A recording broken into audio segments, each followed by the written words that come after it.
और राजा जांस्कृति का उपाख्यान पढ़ चुके थे। राजा जांस्कृति को ब्रह्म ज्ञान का उपदेश गाडीवान रेक्व ऋषि देते हैं।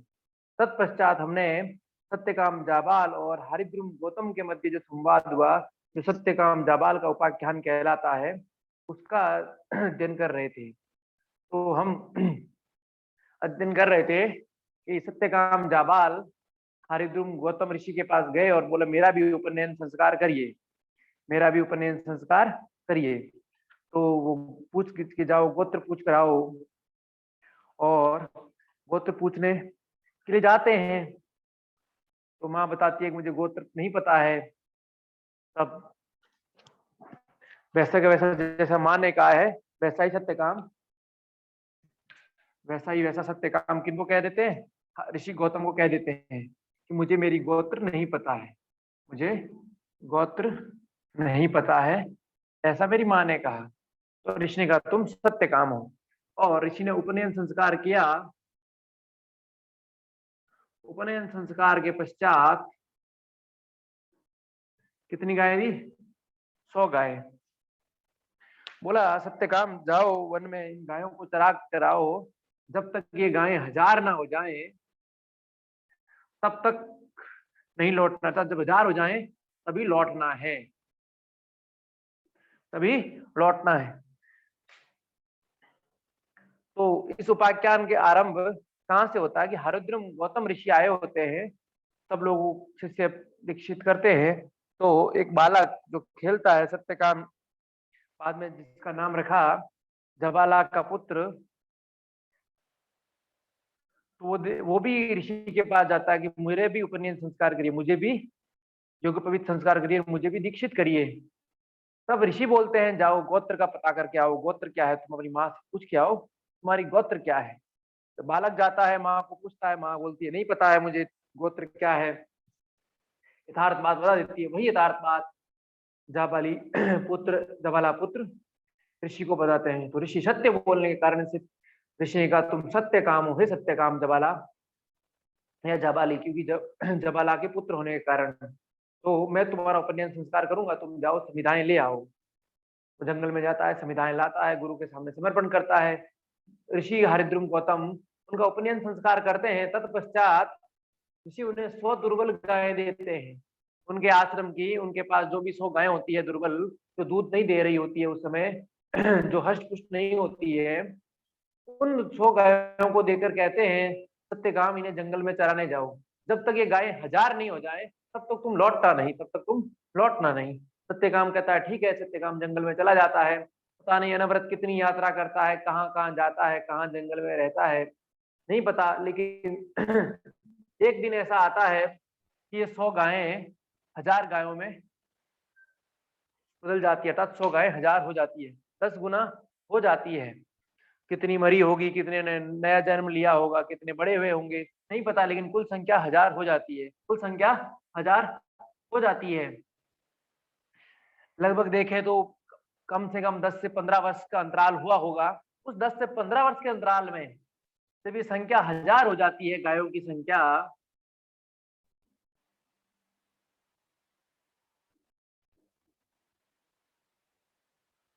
हजार हो जाती है, तब वृषभ बैल सत्यकाम के पास, उनमें से एक बैल सत्यकाम के पास आकर बोलता है कि सत्यकाम हम 1000 हो गए, हमें गुरु घर ले चलो। स्वयं वृषभ बैल बोलता है, ये एक बहुत बड़ी बात है। वृषभ बैल आकर बोलता है सत्यकाम कि अब हम 1000 हो गए हैं, हमें गुरु गृह ले चलो, हम गुरु के घर ले चलो, हमारा पूरा हो गया, गुरु ने जितना 1000 का आदेश दिया वो पूरे हो गए, हम पूर्ण हो गए हैं, इसलिए हम गुरु गृह ले चलो।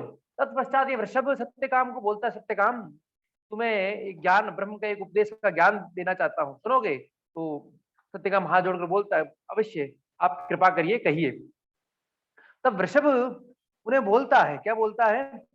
प्रकाशवान, वह ब्रह्म प्रकाशवान है, वह ब्रह्म प्रकाशवान है। ये ब्रह्म का पहला पाद का उपदेश वृषभ बैल देता है, किसको? सत्यकाम जाबाल को। सत्यकाम की निष्ठा, श्रद्धा, भक्ति के कारण वो वृषभ रूप में स्थित ब्रह्म ने उनके भीतर से आवाज दी, 1000 हो गए। तत्पश्चात बोलते हैं ब्रह्म के पहले चरण का ज्ञान दूं, पहली सीढ़ी का ज्ञान दूं, तो वो बोलते हैं दीजिए। बोले प्रकाशवान, चारों दिशाओं में पूर्व पश्चिम उत्तर से फैला होता है उसे प्रकाश कहते हैं। तो चारों दिशाओं में फैला होता है उसे प्रकाश कहते हैं। तब यात्रा आरंभ कर देते हैं गुरु घर की ओर, जंगल को छोड़कर पुनः गुरु के आश्रम की ओर प्रस्थान कर देते हैं। तब जब प्रस्थान करते हैं, बीच रास्ते में रात्रि में सत्यकाम रुकते हैं गायों के साथ, वहां अग्नि जलाते हैं। तो मध्य रास्ते में, मध्य मार्ग में अग्नि प्रज्वलित करते हैं, अग्नि के पास सत्यकाम बैठते हैं। तो अग्नि सत्यकाम को बोलते हैं कि सत्यकाम, उस ब्रह्म का दूसरे पाद का दूसरे चरण का उपदेश तुम सुनोगे कि हाँ अवश्य ज्ञान प्रदान करे, अवश्य। और वो श्रद्धान्वित होकर सुनता है। तो अग्निदेव ब्रह्म के दूसरे पाद का उपदेश देते हैं। ब्रह्म को बोलते हैं अनंतवान, पहला प्रकाशवान, अब अनंतवान, अनंत है। पृथ्वी अंतरिक्ष द्युलोक समुद्र सबसे विराट, सबसे चारों ओर से पृथ्वी अंतरिक्ष द्युलोक और सागर समुद्र, ये चारों जितना अनंत है, इतना ही अनंत ये ब्रह्म है, इतना ही अनंत ये ब्रह्म है, जिसका कोई था नहीं, जिसको कोई जान नहीं पूरा पूरा सकता, वो अनंतवान, अनंतवान। तो अग्नि द्वारा दूसरे ब्रह्म के दूसरे पाद का उपदेश दिया जाता है। सत्यकाम को दूसरा उपदेश मतलब अग्नि। तीसरा, जब सत्यकाम पुनः मार्ग में चलते हैं तो हंस पक्षी उसी मध्य मार्ग में, हंस पक्षी सत्यकाम के पास आते और बोलते हैं सत्यकाम ब्रह्म के तीसरे चरण का, तीसरे पाद का उपदेश देता हूं, सुनोगे? तो सत्यकाम के अवश्य। तो तीसरे पाद का उपदेश, पहले पाद का वृषभ बैल, दूसरे अग्नि, तीसरे हंस पक्षी। हंस पक्षी बोलते हैं ज्योतिष्मान, वह ब्रह्म क्या है? ज्योतिष्मान है।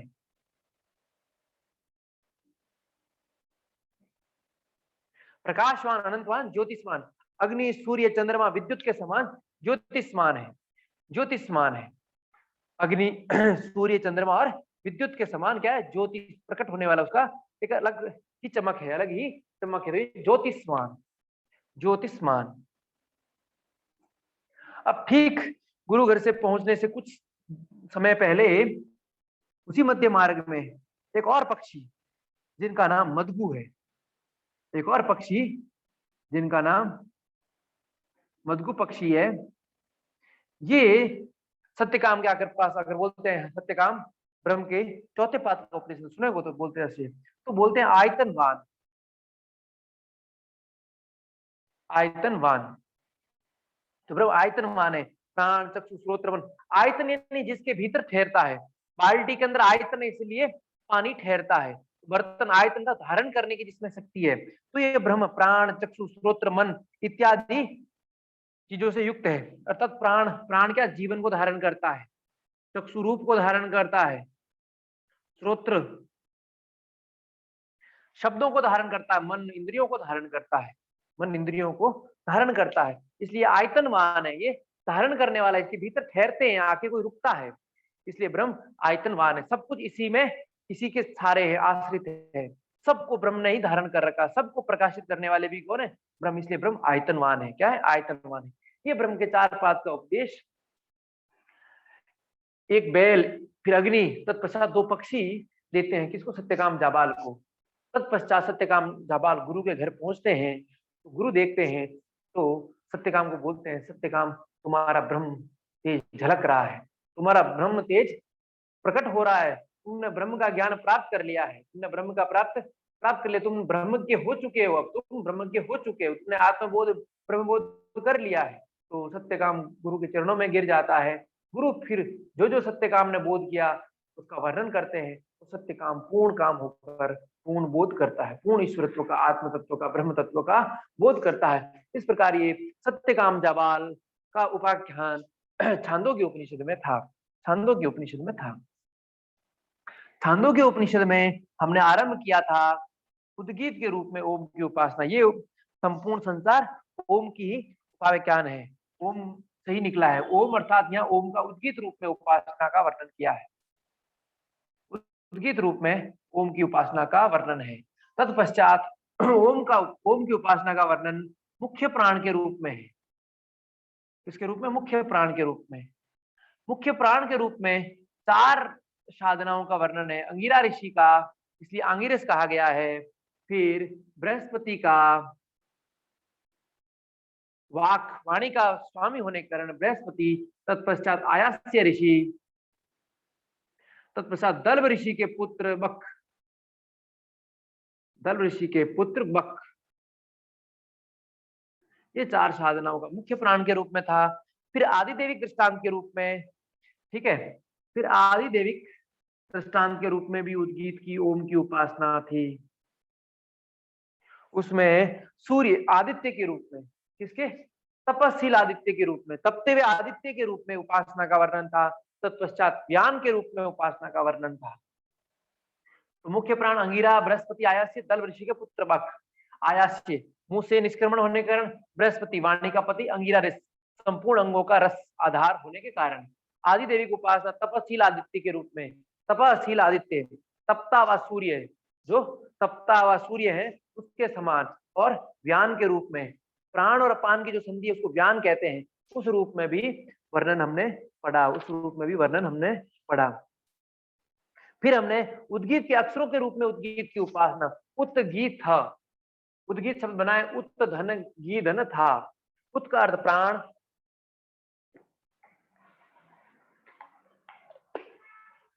घी का अर्थ वाणी, और था का अर्थ अन्न, था का अर्थ अन्न। इस रूप में भी हमने पढ़ा। उद्गीत के अक्षरों के रूप में भी इस उद्गीत की उपासना का वर्णन हम पढ़ चुके हैं, वर्णन हम पढ़ चुके हैं। उद्गीत, उत्गी था, उत यानी प्राण, गी यानी वाणी, और था यानी अन्न, था यानी अन्न। इस रूप में भी हम उद्गीत की उपासना का अध्ययन कर चुके थे। तत्पश्चात लक्ष्य उपासना, लक्ष्य के रूप में, लक्ष्य के रूप में भी अपना लक्ष्य निर्धारित करके ओम की उपासना करना चाहिए। लक्ष्य से उपासना, ध्येय प्राप्ति के लिए जो साधन प्रयुक्त हो रहे हैं उनका भी निरंतर स्मरण करना चाहिए। अपनी साधना का, अपने शाम का चिंतन करना चाहिए, अपने ध्येय का चिंतन करना चाहिए। इतना हम अध्ययन कर चुके थे। उसके आगे कामनाओं की सिद्धि, अपने इष्ट लक्ष्य की प्राप्ति के लिए साधक को अपना इष्ट देव का स्मरण करके, अपने अभिष्ट ध्येय का स्मरण करके परमात्मा के निकट जाकर प्रमाद रहित स्थिति करनी चाहिए। ये भी हम पढ़ चुके थे, ये भी हम पढ़ चुके थे। अब ओम अक्षर की उपासना, आगे था ओम अक्षर की उपासना, ये भी पढ़ चुके थे, लेकिन यहाँ से हम आरंभ कर रहे हैं ओम अक्षर की उपासना। तो इस उपासना के बारे में क्या वर्णन कर रहा है उपनिषदकार? कहते हैं ओम इति एतत् अक्षरम उद्गीतम उपासितम युद्ध गायति तस्य उपयागम। ओम ही ये अक्षर उद्गीत है, ओम ये अक्षर ही उद्गीत है। इस ओम को क्या कहा? अक्षर, और यही उद्गीत है, यही उद्गीत है। ये जानकर उपासना करनी चाहिए, ये जानकर उद्गाता, तो ओम का उच्चारण करके ही उद्गाता यज्ञ का आरंभ करता है, यज्ञ का आरंभ करता है। उद्गीत एक स्वर है, तथापि अक्षर अमृत और अभय रूप ब्रह्म का प्रतीक है। तो ओम ये अक्षर, ये किसका? ब्रह्म का प्रतीक है, ब्रह्म का प्रतीक है, ब्रह्म का प्रतीक है। ये अक्षर अमृत और अभय रूप, देवगण इस अक्षर ब्रह्म में प्रविष्ट होकर अमृत और अभय को, देवगण भी इसी में प्रविष्ट होकर, इस ब्रह्म में प्रविष्ट होकर, या इस ओम में प्रविष्ट होकर ओम की साधना करके ही अमर पद, अमृत पद और अभय पद को प्राप्त होते हैं। अमरता को और अभयता को, भय से मुक्ति को प्राप्त करते हैं। किससे? इसमें प्रविष्ट होकर, इस ओम उद्गीत में, वो अक्षर में प्रविष्ट होकर, इसकी साधना करके, इसमें लीन होकर ही करते हैं, इसमें लीन होकर ही करते हैं। देवगण भी, मनुष्य तो क्या कहा जाए, देवगण भी ऐसा ही करते हैं, देवगण भी ऐसा ही करते हैं। अब आगे एक बहुत ही महत्वपूर्ण कि सूर्य और तो कैसे वर्णन है? तो मूलतः इस ओम अक्षर उद्गीत है, ये ब्रह्म का प्रतीक है। ब्रह्म योग सूत्र में मैं ब्रह्म का नाम तस्य वाचक ईश्वर प्रतीक कहा है, बस इतना ही अंतर है। ओम किसका प्रतीक है? ब्रह्म का प्रतीक है। किसका प्रतीक है? ब्रह्म का। ओम किसका नाम है? ईश्वर का नाम है। तस्य वाचक ईश्वर, प्रणव उसका ईश्वर का नाम है, ईश्वर का नाम है।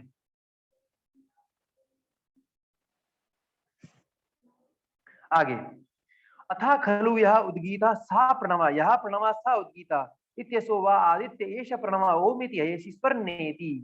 अब बोलते हैं कि जो ओम है यही उद्गीत है, और जो उद्गीत है वही प्रणव है, और जो प्रणव है वही सूर्य है। तो चारों एक ही नाम में प्रयुक्त, ओम को उद्गीत, इसी को प्रणव, और इसी को सूर्य, इसी को अक्षर, इसी को अक्षर कहते हैं। यही उपनिषद वर्णन करता है। यथार्थ में जो उद्गीत है वही प्रणव है, यथार्थ में जो उद्गीत है वही प्रणव है, और जो प्रणव है वही उद्गीत है, और जो प्रणव है वही उद्गीत है, जो उद्गीत है वही प्रणव है। ये जो सूर्य है वही उद्गीत है, और ये जो उद्गीत है वही सूर्य है, वही सूर्य है, और ये प्रणव है वही सूर्य है, और सूर्य वही प्रणव है। क्योंकि ये सूर्य भी गमन करता हुआ सदैव ओम का उच्चारण करता है, सदैव ओम का उच्चारण करता है। तो सूर्य भी गमन करता हुआ, सूर्य भी गमन करता हुआ सदैव ओम का उच्चारण करता है। उच्चारण, नासा वालों ने, नासा ऑफिशियल वीडियो डाल रखा है यूट्यूब पे, कभी देख लेना, सूर्य की ध्वनि, साउंड ऑफ सन। तो सूर्य भी जब भ्रमण, जो सूर्य अपने सौरमंडल में, वो सूर्य के चारों चक्कर लगाता है। सूर्य भी उस अलग अलग गैलेक्सी में एक महासूर्य है जिसको सविता कहते हैं अपने यहाँ, उसके चक्कर लगाता है। तो ये सूर्य भी भ्रमण करता हुआ, गति करता हुआ सदैव ओम का ही उच्चारण करता है। ओम ओम, ऐसा भी आप देखोगे तो मिलेगा। तो ये छांदोग्य उपनिषद कह रहा है कि सूर्य भी गति करता हुआ ओम का उच्चारण करता रहता है, उच्चारण करता रहता है। जो उद्गीत यानी गाने योग्य परमात्मा, उद्गीत का अर्थ गाने योग्य परमात्मा है, गाने योग्य परमात्मा, जिनका गान करना चाहिए। प्रणव यानी स्तुति योग्य परमात्मा, स्तुति, वही प्रणव ओंकार है। जो उद्गीत गाने योग्य परमात्मा है वही प्रणव ओंकार है, अर्थात प्रणव ओंकार उद्गीत परमात्मा के ही वाचक है। प्रणव कहो, ओम कहो, ओंकार वाचक है, और ये सूर्य ही उद्गीत है, प्रणव है, क्योंकि सूर्य ओम का उच्चारण करता हुआ गमन करता रहता है, इसलिए सूर्य ही परमात्मा है अथवा ओम है। ऐसी भावना करते हुए ओम की उपासना करनी चाहिए। तो ओम की उपासना का एक नया स्वरूप बता दिया कि सूर्य ही ओम है, सूर्य ही ओम है। ये भाव रखते हुए ओम का उच्चारण करना चाहिए। सूर्य ही परमात्मा है, ओम है। इस भाव के साथ, इस भाव के साथ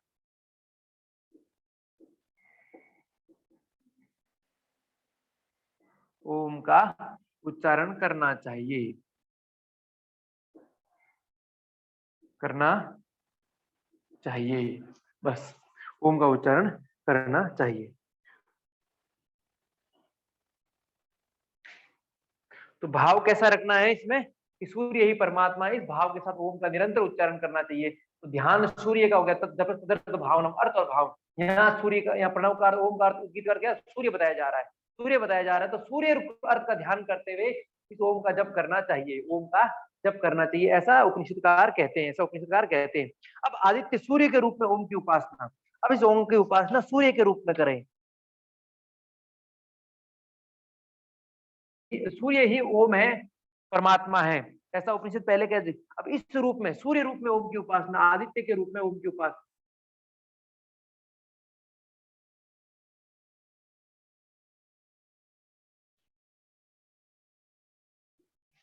आदित्य के रूप में।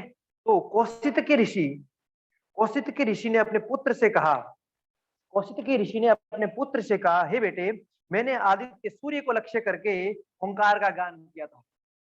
तो कौशिक के ऋषि, इनके नाम ब्राह्मण भी है।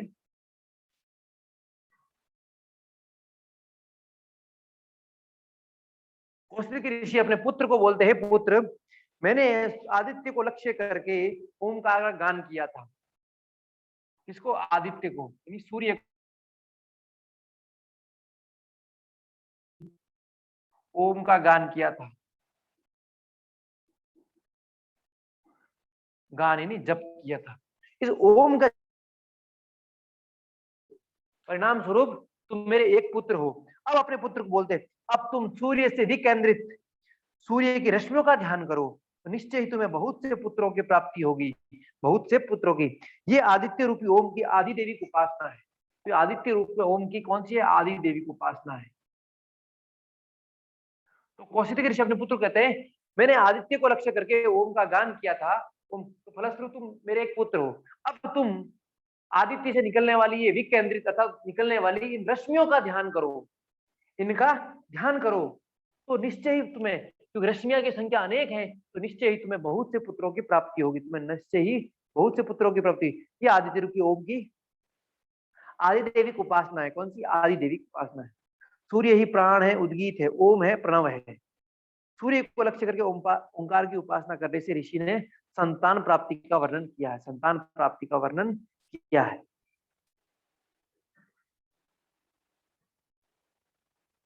अब आगे बोलते हैं, इस ओम आदित्य रूपी ओम की आध्यात्मिक, ये जो ओम की उपासना थी, आदि देवी की उपासना सूर्य को केंद्रित करके, सूर्य किरणों को केंद्रित, पुत्र प्राप्ति का आदि देवी था। अब आध्यात्मिक के लिए बोल रहे हैं, आदित्य रूपी ओम की आध्यात्मिक उपासना का वर्णन है ये चाहिए, क्योंकि गमन करता हुआ सदैव ओंकार का ही उच्चारण करता है। तीसरी बार लिखा है इस उपनिषद में कि सूर्य गमन करता हुआ सदैव ओम का उच्चारण करता है। इस उपासना को इन्होंने आध्यात्मिक उपासना कहा है। जब ये बोध होने लग जाए तो ये ओम की आध्यात्मिक उपासना है।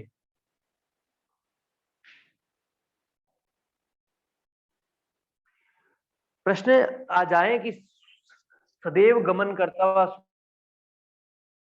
स्मरण करता है या गान करता है, तो सीधा सीधा उत्तर है किसका? ओम का। तो गमन करते हुए सर्वदा ओंकार का ही उच्चारण करता है।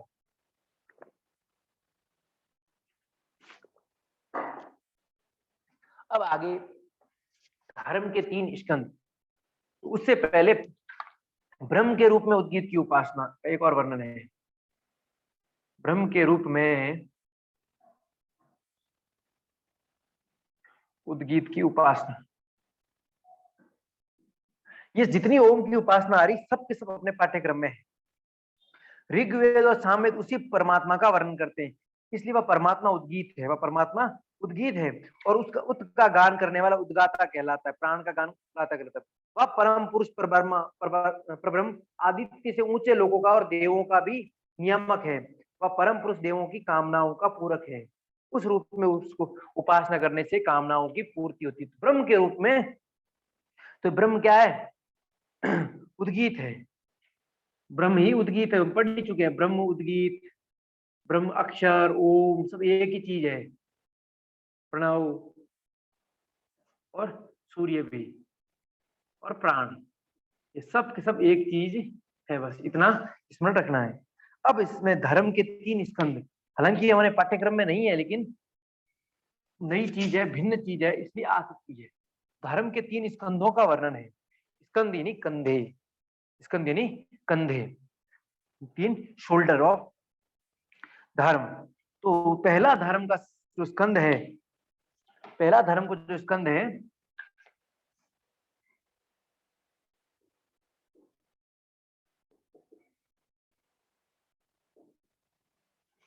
धर्म का पहला यज्ञ, अध्ययन और दान। यज्ञ, अध्ययन तथा दान, यज्ञ अध्ययन तथा दान, ये धर्म का पहला स्कंद है। पहला स्कंद यज्ञ, अध्ययन और दान। कठोपनिषद का याद रखोगे तो यज्ञ, दान, तप, तो अध्ययन आ गया तप के स्थान पे बस, तो ये पहला स्कंद है। दूसरा स्कंद इसमें देखोगे तो तप, तो यहाँ अध्ययन एक्स्ट्रा जुड़ा, तप इसमें आ गया। वहां 3 ही थे। और तीसरा यहाँ तितिक्षा है। तितिक्षा है। इस प्रकार ये 3 स्कंद है। पहला यज्ञ, अध्ययन और दान, यज्ञ, अध्ययन और दान हम पढ़ चुके हैं। कठोपनिषद में अध्ययन के स्थान पे तप था, 3 ही चीज थी, लेकिन यहाँ 3 के अंतर्गत 5 चीजें हैं। दूसरा स्कंद यहाँ तप है, तीसरा तितिक्षा है। तप के बारे में बता, तितिक्षा यानी त्याग पूर्वक कष्ट सहन करना, त्याग पूर्वक कष्टों को सहन करना। इसके अपने सहिष्णुता भी कहते हैं, सहिष्णुता भी अर्थात सहन करने की क्षमता, सहन करने की क्षमता तितिक्षा कहलाती है। तितिक्षा ये 3 स्कंद है।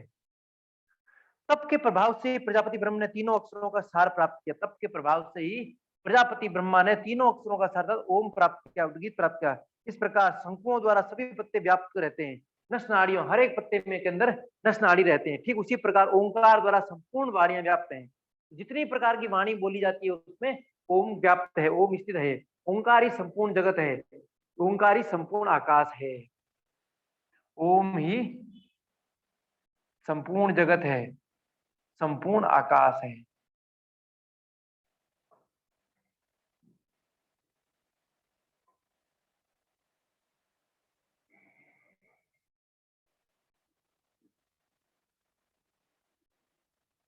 आकाश है, संपूर्ण आकाश है। क्योंकि जिस प्रकार हम पीपल का पत्ता कोई देखो तो उसमें नस पतली पतली नाड़ियां गई होती है, ठीक उसी प्रकार ये बोलते हैं कि संपूर्ण वाणियों में ओम व्याप्त है। ओम व्याप्त है, वाणी अर्थात ओम, क्योंकि सब वाणी का वाचक क्या है? शब्द है। तो शब्द अर्थात ओम, शब्द ब्रह्म, शब्द के रूप में ये ब्रह्म यहाँ वर्णन किया गया है। अब आगे सांडिल्य विद्या का वर्णन है। आगे सांडिल्य 3 मंत्र है, तीनों मंत्र स्मरण रहने चाहिए।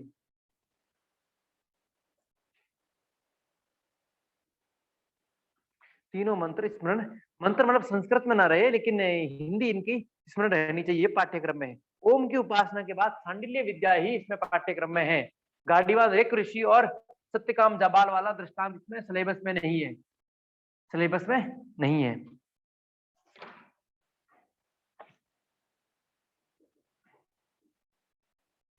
सांडिल्य विद्या, सांडिल्य ऋषि के नाम पर सांडिल्य विद्या का प्रतिपादन किया गया, सांडिल्य विद्या का प्रतिपादन किया गया। क्या कहा गया है इसमें? सर्व खलविदम ब्रह्म तज्जल नीति, सर्वम खलविदम ब्रह्म,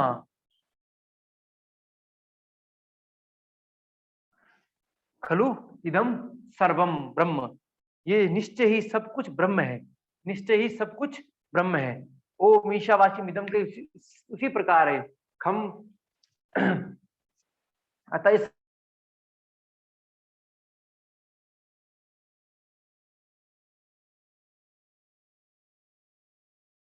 जलानीति शांतम उपासित अथा खलु क्रतुमयः पुरुषो यदा क्रतुरस्मिन् लोके पुरुषो भवति तथेत प्रयत्य भवति सा क्रतुम कुर्वीत। अर्थात ये संपूर्ण जगत निश्चय ही ब्रह्म उत्पन्न होता है, उसी में शांत होता है। तो संपूर्ण जगत ब्रह्ममय है, निश्चय ही ब्रह्ममय है, ब्रह्म स्वरूप में। ये संपूर्ण जगत ब्रह्म से ही उत्पन्न होता है और ब्रह्म में ही शांत होता है, लय होता है। तो संपूर्ण जगत ब्रह्ममय है, ब्रह्म का स्वरूप है।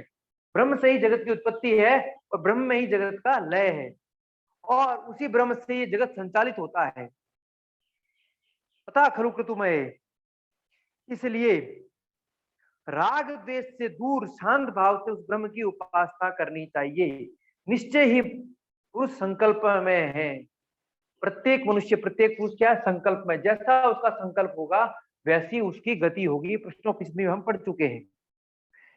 इसलिए उपनिषद कहता है इस लोक में पुरुष जैसे संकल्प धारण करता है वैसा ही मरने के पश्चात होता है। जैसा इस समय संकल्प करता है वैसा ही मरने के पश्चात है। हम प्रश्नोपनिषद में इसको अध्ययन कर चुके हैं। अथा पुरुष को संत संकल्प करने चाहिए, साकृतुम कुर्वीत। तो उपनिषदकार कहते हैं पुरुष को सत्संकल्प करने चाहिए, क्योंकि अभी जैसा संकल्प करेगा वैसा ही मृत्यु के उपरांत होता है, वैसा ही होता है।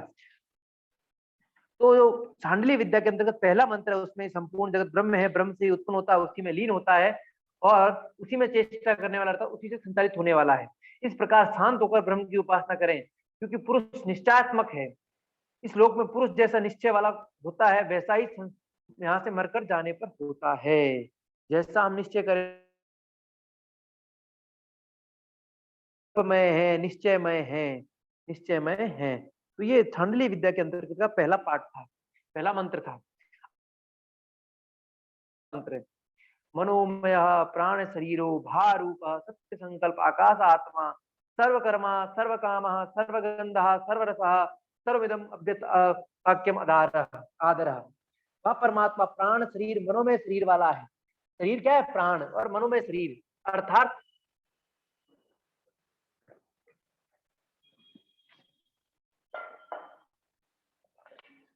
शरीर हमारा भी प्राण शरीर है, लेकिन हम अन्नमय शरीर वाले हैं। लेकिन परमात्मा क्या है? मनोमय शरीर वाला है। वह परमात्मा मनोमय शरीर वाले हैं। जैसा जो मन करे वैसा धारण कर सकते हैं। विचार के रूप में रहते हैं। वे परमात्मा किस रूप में रहते हैं? विचार के रूप में। इसलिए मनोमय, क्योंकि परमात्मा के बारे में, परमात्मा के स्वरूप के बारे में वर्णन है। सांडिल्य विद्या में पहले तो ये कहा गया संपूर्ण जगत निश्चय ही ब्रह्म स्वरूप है। इस ब्रह्म से ही जगत उत्पन्न होता है, इसी में शांत होता है, इसी द्वारा संचालित होता है। और पुरुष निश्चय ही संकल्पमय है। जैसा वो संकल्प करता वैसा ही पुरुष बनता है। इस समय जो संकल्प करेगा मृत्यु उपरांत अगले जन्म में जन्म भी वैसा ही होगा। जैसा संकल्प इस जन्म का होगा वैसा जन्म ही अगला जन्म है।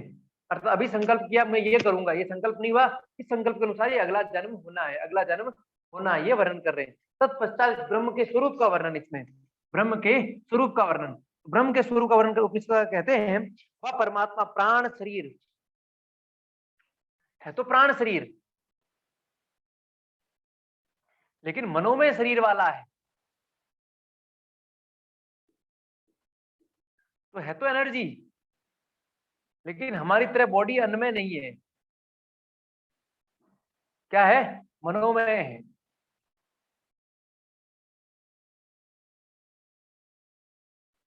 अनुसार और अनुरूप। यहाँ है किसी ने याद के मन अभी जहां पहुंच, अमेरिका पहुंचे, तो ये परमात्मा भी वहां पहुंच सकता है, तुरंत पहुंच सकता है। ठीक है।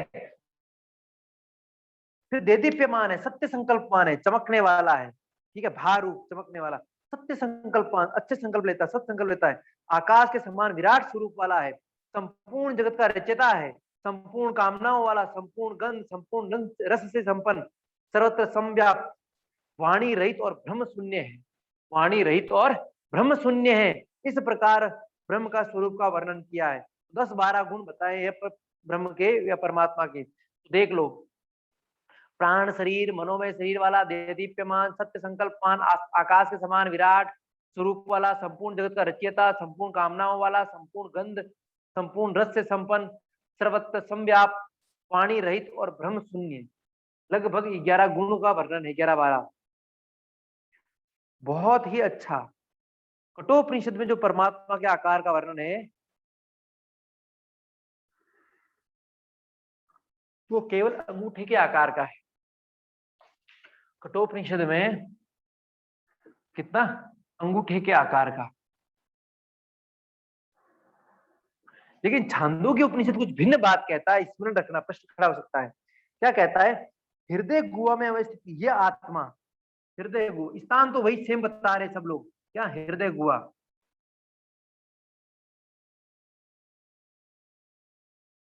हृदय गुहा में अवस्थित यह आत्मा धान से, जौ से, सरसों से, श्यामाक तंडुल से भी सूक्ष्म है।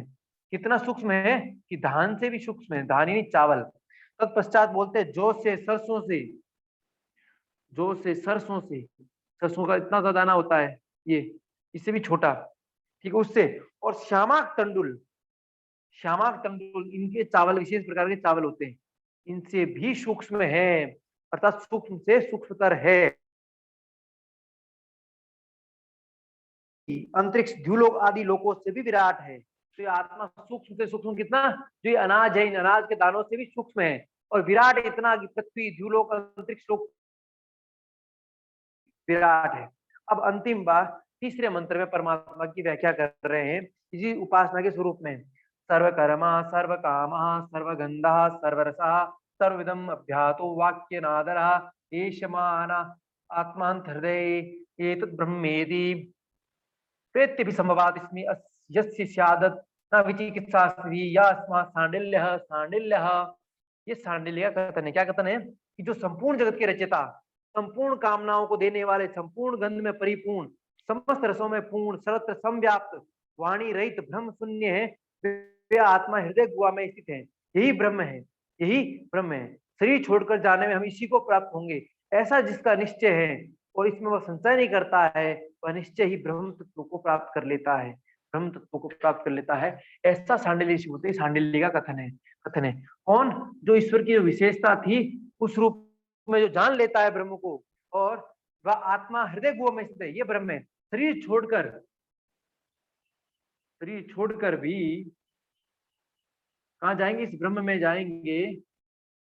ऐसा जो निश्चय रखता है, ऐसा जो दृढ़ विश्वास रखता है, वह निश्चय ही ब्रह्म को प्राप्त करता है, निश्चय ही ब्रह्म को, ब्रह्म तत्व को प्राप्त। ऐसा सांडिल्य का कथन है, सांडिल्य, ये मेरा कथन है, ये मैंने देखा है।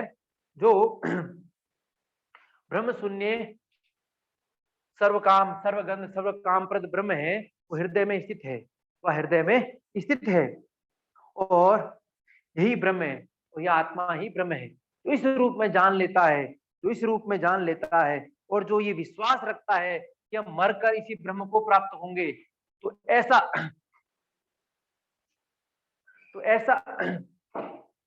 जो सोचता है, चिंतन करता है, वह ब्रह्म को प्राप्त कर लेता है। तो ब्रह्म प्राप्ति भी यहाँ सीधा सीधा, पहला तो विश्वास, यही चीज अस्ति इति, वह अवश्य है, कठोपनिषद में भी आया है, और यहाँ उसके स्थान पर कहा है, क्या कहा है? ऐसा जिसका निश्चय है, यस्य स्याद् विचिकित्सा स्थिति, जो ऐसा चिंतन रखता है, जैसा निश्चय है, दृढ़ विश्वास है कि मरने के पश्चात हम इसी ब्रह्म को प्राप्त होंगे, वे उसी को प्राप्त होंगे, वे उसी को प्राप्त होंगे। इस प्रकार ब्रह्म प्राप्ति का एक और उपाय, और ये सांडिल्य विद्या पूरी हुई, सांडिल्य विद्या पूरी हुई। अब इसमें आयु का वर्णन है, ये भी सिलेबस में नहीं है लेकिन भिन्न है, इसलिए अवश्य पढ़ना। इसलिए आयु का वर्णन है, आयु का किस प्रकार, तो यहाँ 116 वर्ष की आयु बताई गई है।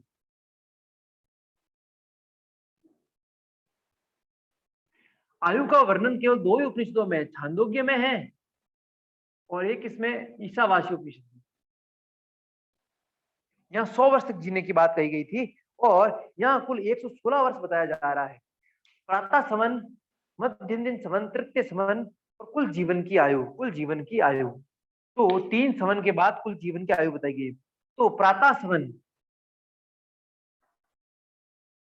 जिसको अपने ब्रह्मचर्य आश्रम कहा गया है, इसकी उम्र 24 वर्ष बताई गई है। कितनी? 24 वर्ष। तत्पश्चात माध्यम दिन समन, माध्यम दिन, मध्याह्न का समय, तो वो बता रहे 44 वर्ष, मिडिल टाइम, ठीक है। तत्पश्चात तृतीय समन, अंतिम समन,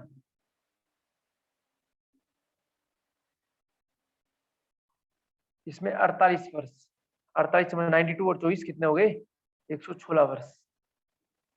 तो यहाँ कुल 116 वर्ष आयु बताई गई है। आयु का स्वरूप, मनुष्य जीवन का आयु का स्वरूप कितना? 116।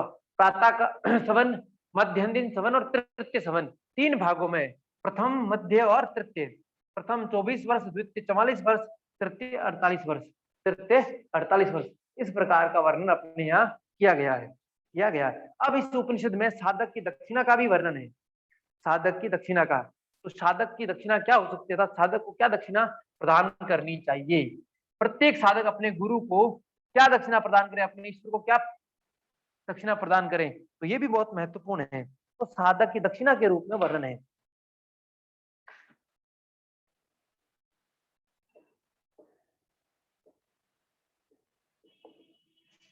तो साधक की दक्षिणा क्या है? तप, दान, सरलता, सरल स्वभाव, अहिंसा, सत्य वचन,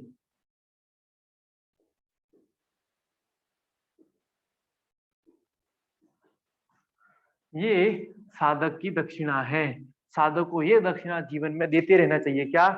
पहला है तप, अच्छा उसको तपस्वी होना चाहिए साधक को। दूसरा दान, तीसरा उसका स्वभाव सरल हो, चौथा उसके भीतर अहिंसा हो, पांचवा सत्य वचन बोलने वाला हो। तो यही साधक की दक्षिणा है, यही साधक की दक्षिणा है।